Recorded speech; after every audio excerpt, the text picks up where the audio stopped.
Thanks so much for listening. We hope you enjoyed this message brought to you by Friday Night Light Ministries. For more information, check us out on the web at fridaynightlight.us.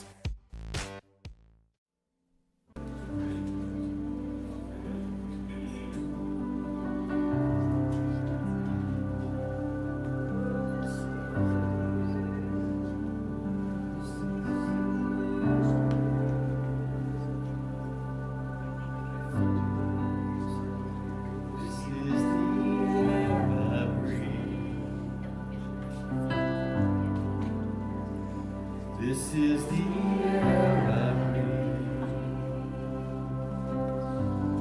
Your holy presence living in me. This is the air I breathe. This is the air I breathe. This is the air I breathe. Your holy presence living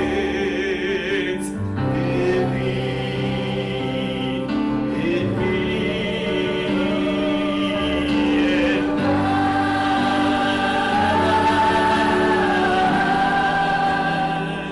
I'm desperate for you. Yes, God. Yes, God. Yes, God.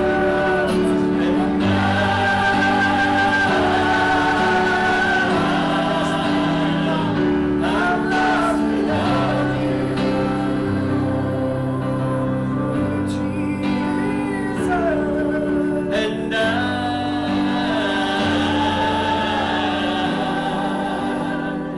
To be in the ministry. Me and Kara got in the ministry. We were in ministry for about 6 years, 7 years, and we were in kids ministry. I never would have picked that to get into ministry, okay? But I'm going to tell you something that we've seen, that I know I saw in my own life.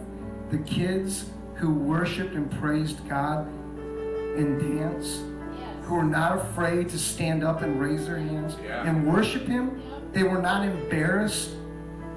I'm telling you, they were the ones that were out winning the lost to Christ. They were the most effective ones used by God. I'm not saying it has to be that way every time.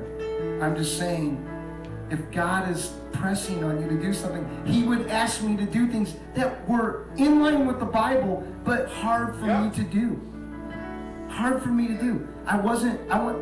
If you knew how I went to church and then I left God, and then I was saved. I was a professing atheist. I was saved. And I'm telling you, He would ask me to do things, and God's nuts. And the crazier they were, the more I would listen and act on it, it would come to pass. It was crazy, guys. I've seen it with my own. I experienced it over and over and over again. And even to this day, I'm telling you, it's a fight. It's a struggle. There's always a new level. And if He's asking you to do something, it may seem hard to do. But if it's not against the Bible, and don't get religious. I mean, whatever. I mean, I have so many I can share with you. I don't want to tie the whole thing up with that. So what we're saying is, I'm not telling you have to get up and dance tonight. That's not, maybe for you it's, you could raise your hand this high. I don't know. When I first got saved, when I first was invited to church, it was exactly, I don't know who it was. I went in the church, I grabbed the pew, I looked back, I was like, where is the door? These people were nuts. They were all raising their hands and dancing around. It was Bridgman Assembly. I don't know what it is now, but Lake Michigan Christian Center. And that's an awesome church. But I'm telling you right now, I was like, I want out of here. And then I went forward, and these people, whatever you think about this, they were speaking in tongues, and I thought, man, these people are out of their minds.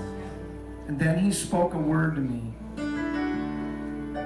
that there was no way He could have known. I'm just telling you, there's no way He could have known.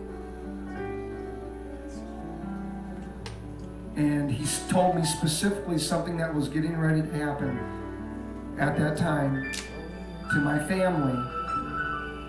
And he said it's going to happen in 1 week, and it did. He said, God said, and yada, yada, yada, in 1 week, this thing about your family, it's going to come to pass. And I was just like, and I was thinking to myself, who told this guy? This was a line of like 8 people up there. People were going up, getting in line to get prayed for. I randomly picked this guy. There's no way he knew this. It was specific. It was a word of knowledge. God loves you guys.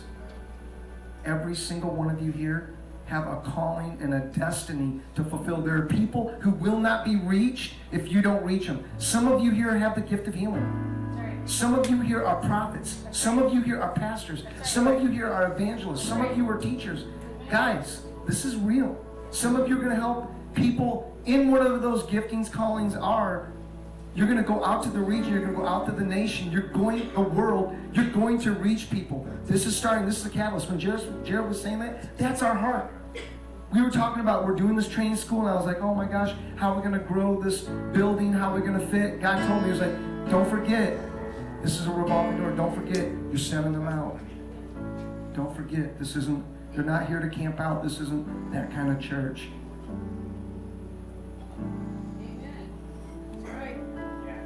We want to raise you up. We want to train you. We want to help you to go.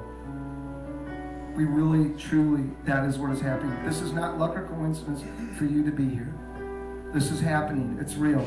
God's orchestrating it. He's doing this. It's been blowing our minds. Please, I'm begging you. I'm begging you. I don't care how old you are, especially to the older ones. Guys, seriously, this world needs you so bad. Amen. Please hear what I'm telling you. That is the lie of the enemy. Has been trying to take out the wisdom and experience of the body of Christ. Please, I'm serious. Step up into your calling, please. I'm begging you.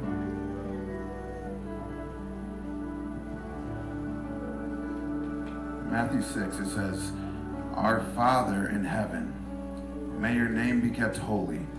May your kingdom come soon. May your will be done on earth as it is in heaven. How many of us have prayed that prayer? May your will be done on earth as it is in heaven. Go ahead and raise your hands. Okay. So that means we want to see heaven on earth, right? Okay. So that means, first of all, who's seen heaven on earth? Like, has it come yet? Okay. So that means we should probably start doing things a little bit differently, right? I feel like we're missing something there. So if we're praying these things, and I know this is literally the same thing that I just talked about, but man, it was just so heavy on my heart. We're praying these things, and then we're not expecting them to come true. Choose to believe. Action. Amen. Action. Action. He's calling us to action. He's not calling us just to pray a prayer. He's not calling us just to lift up and say, hey God, it's cool to hear from you, every once in a while. Live it, live it, live it, live it. Action, action, action. That's what this place is about. It's about action. That's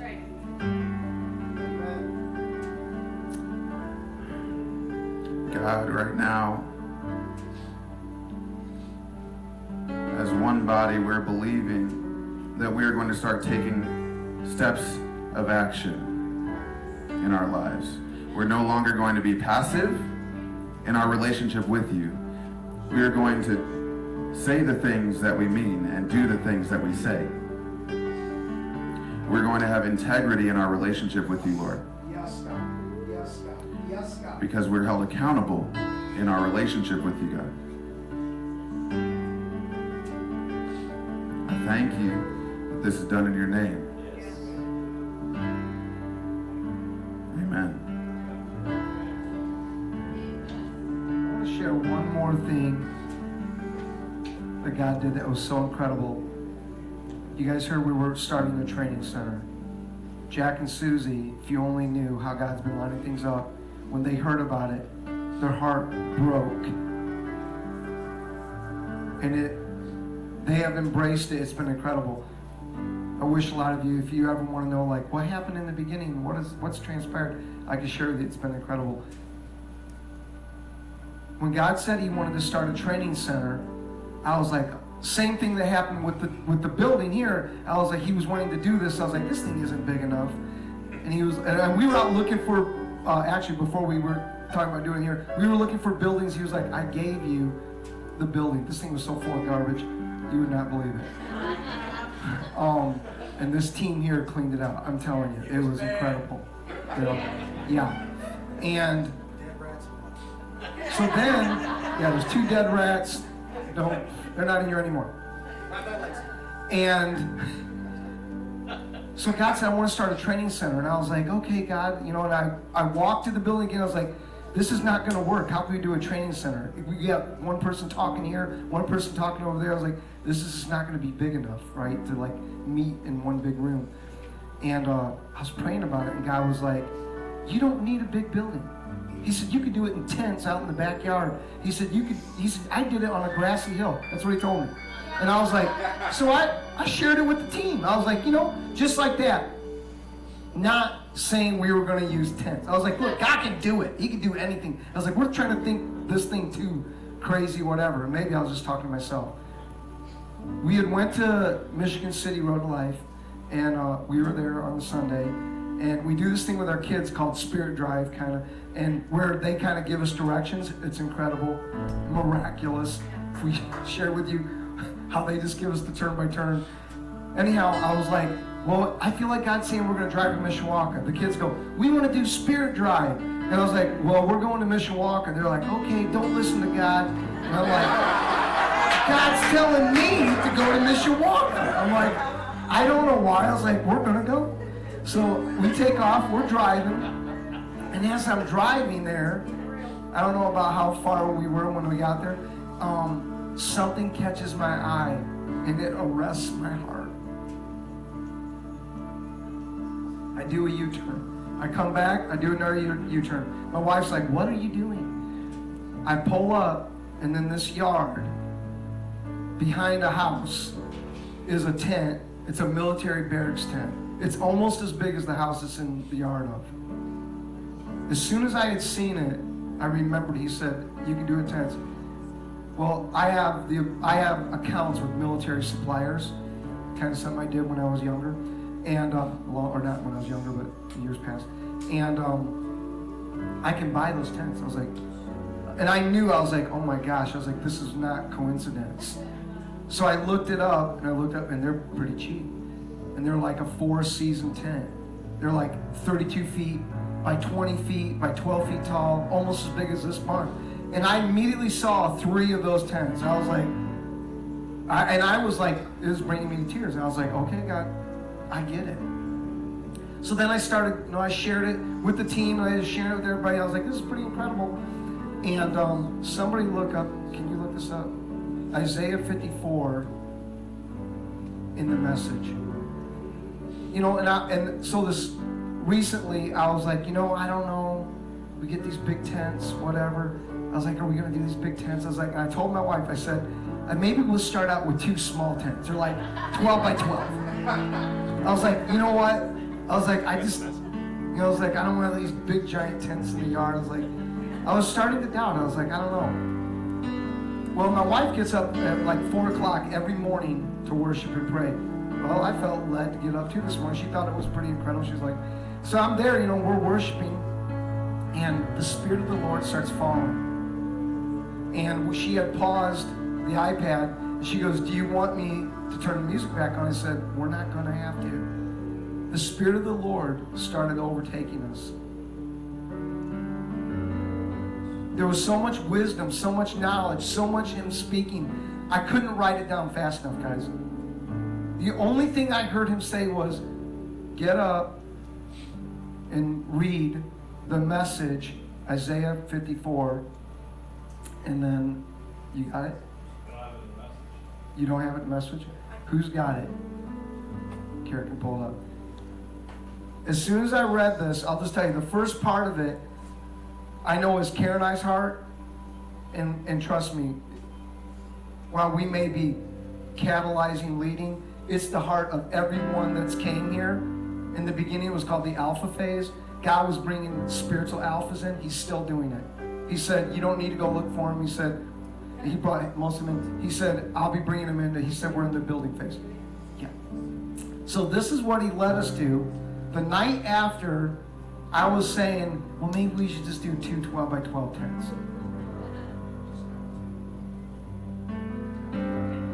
So it's funny, because you know how they put like headers on different passages of the Bible? It says, spread out, think big. And so we have some spiritual mentors who a few weeks ago, they're in Tennessee, they're like our accountability, and they're awesome people here from the Lord. One day you'll meet them because they'll be able to come visit. She called us one day after church and she was like, you guys are praying for like the ground to be frozen. She goes, you're thinking too small. You need to think big. You need to thank God that there's a parking lot for his children, right? So we're like, okay, because she goes, this is, going to be bigger than you think. So stop thinking small. It's funny because this says spread out, think big. So it's confirmation. Sing, barren woman who has never had a baby. Fill the air with song, who you've never experienced childbirth. You're ending up far more children than all those childbearing women. God says so. Clear lots of ground for your tents. Make your tents large. Spread out, think big.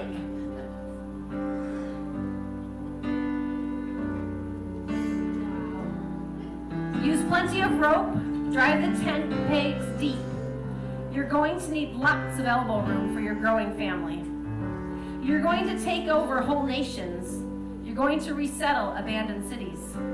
Don't be afraid, you're not going to be embarrassed. Don't hold back, you're not going to come up short.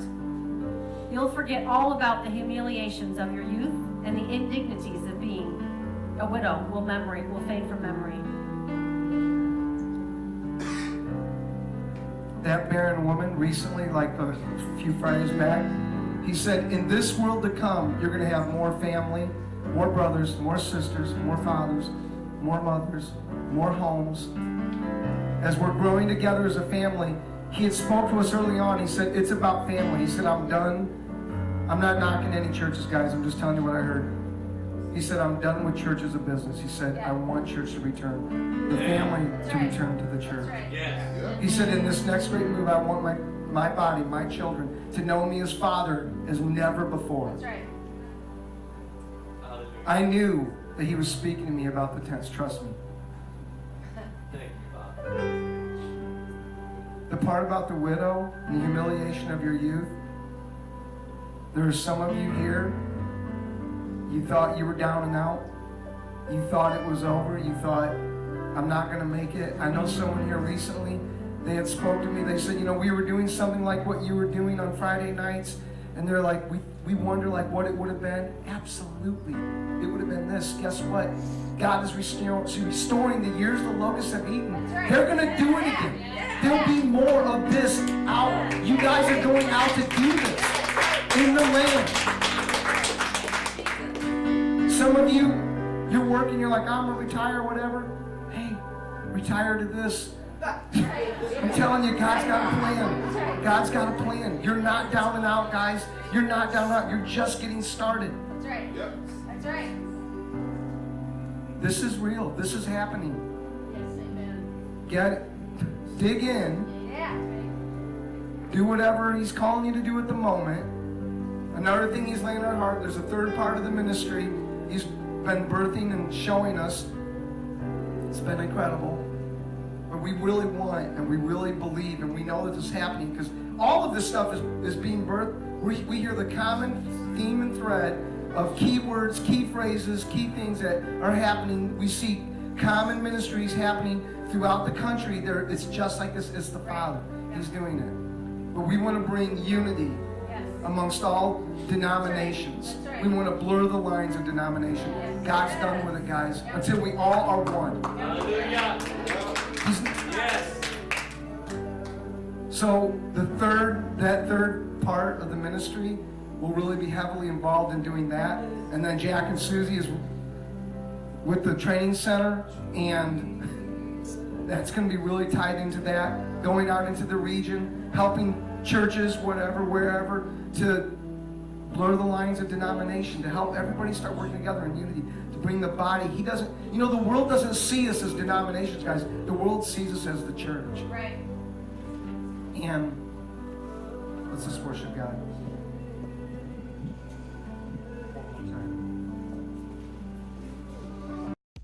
If you enjoyed this message today, be sure to like and subscribe. For more messages or to get plugged in, visit FridayNightLight.us.